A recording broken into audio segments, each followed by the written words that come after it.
You are tuned in to a Fireside chat with Zany Mystic. Join us now on another exciting metaphysical journey. Relax, tune in, drop out, and take a seat by the fire as we explore new realms and possibilities. This is Magenta Pixie. You can find me at magentapixie.weebly.com. But now, here is Zany Mystic and guest. Enjoy the show. Greetings, and welcome to a Fireside Chat with Zany Mystic. I'm your host, Lance White. Tonight, my guest is Lucia René. Lucia René has been a professional actress, a computer science consultant, a teacher of self-discovery, and more recently, a writer. Her exploration of consciousness, which has spanned 40 years, drew her to the practices of Hinduism, Zen, Vadriyana Buddhism, and Advaita, and culminated in a 17-year apprenticeship to an enlightened master of American Buddhism, psychic development, and mysticism. During this time, she was ordained as a Buddhist monk and lectured on meditation and mysticism at universities throughout the United States. Between 2002 and 2007, using her mystical training, Lucia collaborated with other female mystics to identify the hidden energy structures underlying our economic, social, political systems, deconstructed her personal buy-ins to those structures, and offered herself in service to facilitate the dismantling of the structures themselves and their vice grip on the global collective consciousness. In July 2010, after many years of self-investigation and selfless service, Lucia experienced the death of her body, but agreed to come back in order to complete her soul's work in the third dimension. The result was the complete dissolution of her egoic structure and profound spiritual awakening. Her work, between now and the end of 2012, involves rebalancing the feminine and masculine energies on the planet, and in particular at the present time, helping women throw off their conditioning in order to stand in their power. We'll be talking about Lucia's new book, Unplugging the Patriarchy, so let's welcome her to the show now. Hi, Lucia, how are you? I'm very well. How are you? I'm pretty good, thank you. No, I've so much been looking forward to your interview, so I'm delighted to be here with you and your listeners. Well, you know, I have to say that I know I've been saying this a lot about my guest book, but that's because I always pick guests whose books I know I'm going to love, and I love your book. Oh, thank you. It is a monumental work, really, of research and mysticism, and it's a spiritual page turner at the very least, and it works on so many different levels. The most obvious one being the octopus-like grip that seems to hold all of society on the verge of collapse. I'm not quite sure where I want to begin, but maybe what prompted you to start this process of discovering who the real power players were on the planet? Oh, well, it took a lot of prompting. I really was directed to do it. I was asked to do it, and I was quite resistant. You know, when one asks for one's dharma, what am I here to do, how am I here to serve, then the answer comes to the higher self and not the personal self. So the personal self is always quite threatened by it. and the higher self thinks, oh, good, now the fun is finally going to begin, you know. So I was told to look and identify what was going on behind the scenes, to identify the hidden mystical structures that really the whole foundation of the patriarchy rests on. It's like anything else, you know, we have a physical body and we have a subtle physical body. And sometimes there are blockages in the subtle physical body that a healer can remove for us at an energetic level. And so it was much the same when we examined in a collaboration I did with women.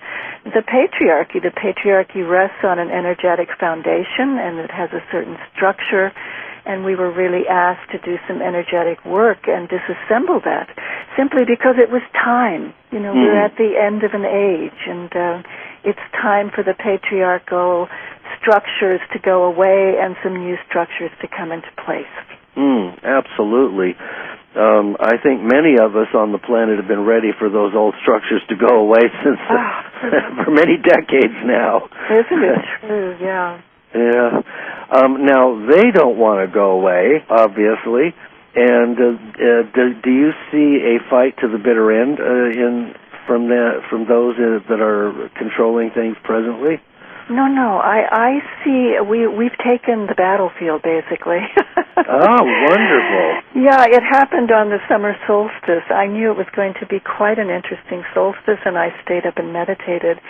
And what happened was fascinating, because there's so many light workers, thousands of light workers, and people who have meditated and prayed and, as you said, been so ready for this to change for so long. And finally, I think the volume of light on the planet was sufficient that, Mother Earth was able to be catapulted into an entirely new state of attention. And she did a sort of pushback to the global elite, and it threw them into a state of disarray, and they've been in disarray ever since.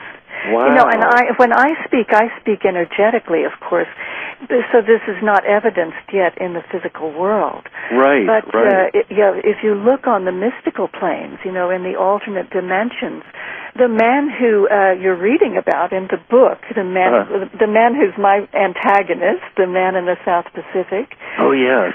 Yeah, who is the man who really wanted to run the whole thing, the whole New World Order, and be its primary ruler, and get the rush that comes with the power of controlling everything. He actually left the body as a result. And so now we've entered a time when, there are other leaders of other components of the patriarchy that have been scrambling for power, and a little bit of a bidding war taking place, but we're totally on the case. We're still doing energetic work. Oh, and good. Really trying to prevent any sort of we don't want to get into a nuclear war. We have to let them play out whatever's going to play out, because really the unraveling of the patriarchy is serving humanity. The personal self doesn't want to admit that, and the personal self is challenged by that. But basically, there is no light and dark. We all contain light and dark within ourselves, and they just have a rather unsavory role to play. And it's the role of pushing our backs up against the wall so we'll make a leap in consciousness, I think. Yes.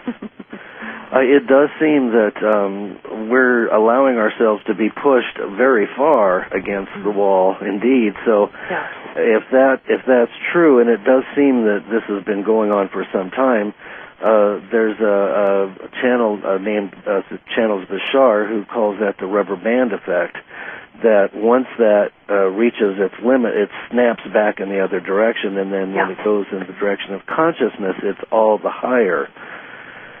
So. Yeah, and I think that happened really in August. I think it snapped in August. Because my sense, and the women that I work with and collaborate, is we are really, and when I say on the offensive, I just speak as a military person. Military, if you go back a long way, is about balance.